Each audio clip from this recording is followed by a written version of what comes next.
Steve Kerr told our Jared Greenberg that Andre Iguodala is out for Game 2. Klay Thompson still considered probable despite that high ankle sprain. But you know what? You look around Northern California, the sun is shining. It seems like a pretty good weekend. Time for a look at the shot chart presented by Kaiser Permanente. Kevin Durant, 8 of 22 in Game 1. 1 of 7 from three-point range. He hasn't shot the ball particularly well from three-point range throughout the postseason, but look at the isolation possessions in the Western Conference Finals with all that switching. 11 per game on average. He had a couple that were much more than that, in fact. 8 in Game 1. How do you like the balance you saw out of KD? Well, KD is a great one-on-one player. Probably had more opportunities, as you said, in the Western Conference Finals. But last year was sensational, MVP of the Finals. But he's just been a little bit out of sorts here as of late. Got a matchup that he wants, a smaller J.R. Smith, no help, 2 dribbles, but kind of bails out for a tough shot. That's a shot you maybe take when you've got a rhythm going. He never really got a rhythm. And then right here, Kevin Love, a mismatch, doesn't make the right read, gets pushed out to the three-point line, one-on-one with LeBron James, and just bails out with a tough shot. He was making those shots in those plays last year against LeBron. This year he struggles. Pushed out once again to the three-point line, forces a switch. Now he has the matchup he wants, Kevin Love, and he kind of bails him out here. I know it was a low shot clock, a tough shot. So nothing was easy. He didn't look he looked out of sorts. And sometimes you gotta be a little bit more aggressive, get to the line, be a little bit more creative when things are struggling. But they're going to need him. You know, Klay Thompson, the uncertainty. You know, your legs are so important to your shot. You can't rely on him necessarily. Steph's been consistent, but Durant has to play better. And he just hasn't been able to seize those opportunities when they come, and they rely on him and his ability to make shots. He just hasn't done that consistently, you know, obviously throughout the playoffs, most importantly in Game 1. Grant, I think it's difficult to resist the mismatch that he has every time down court. So you're seduced into going to it, right?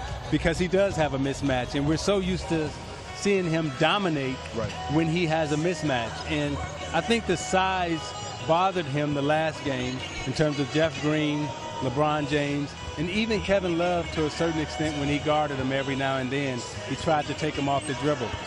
When he tried to take people off the dribble, we saw them bring in the second defender. And when they brought the second defender, they forced him into being a passer, which made him take some tough shots because he wasn't looking to pass the ball. So I think he's gone back, watched the film, and the good thing we know about Kevin Durant is that he'll watch film, he'll make the adjustment because he still is the best scorer in the game. Well, and he had 6 assists. He's adapted to this style of play since last season and kind of learned on the fly the Warrior way of moving the ball when the play calls for it. For me, you know, watching him, he is the ultimate of controllable errors. All the errors that he makes are controllable.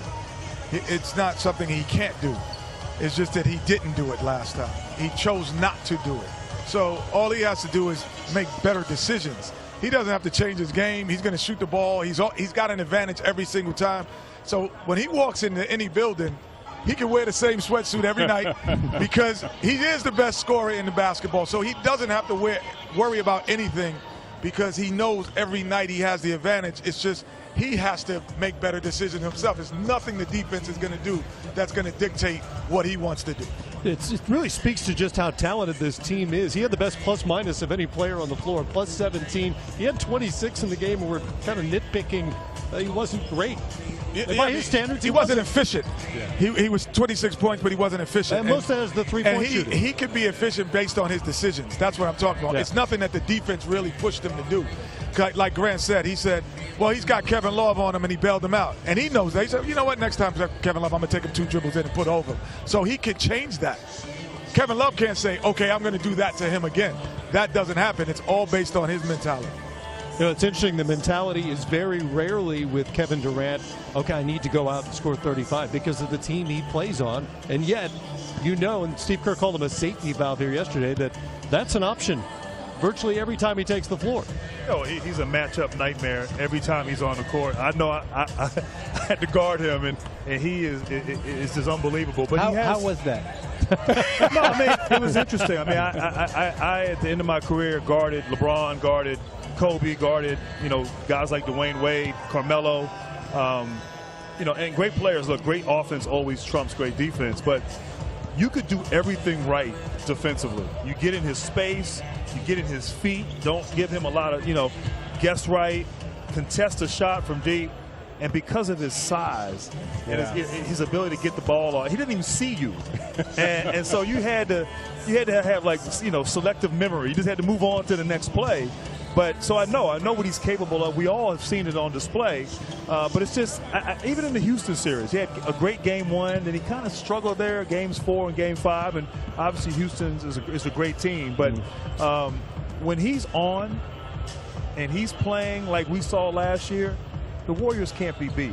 And I do think they were being physical, as what you said. Yes. You have to be physical with Kevin Durant. You saw on those post-ups, he's catching the ball at the three-point line. Yeah. So he's not a strong guy in the sense that he can get positioned down low. So if you can be physical, get in his space, you can make things difficult for him, as Cleveland did at times there in game 1. And what the Rockets tried to do with P.J. Tucker getting up underneath him. We'll take a break here. More coming up here. Game Time live at the 2018 Finals.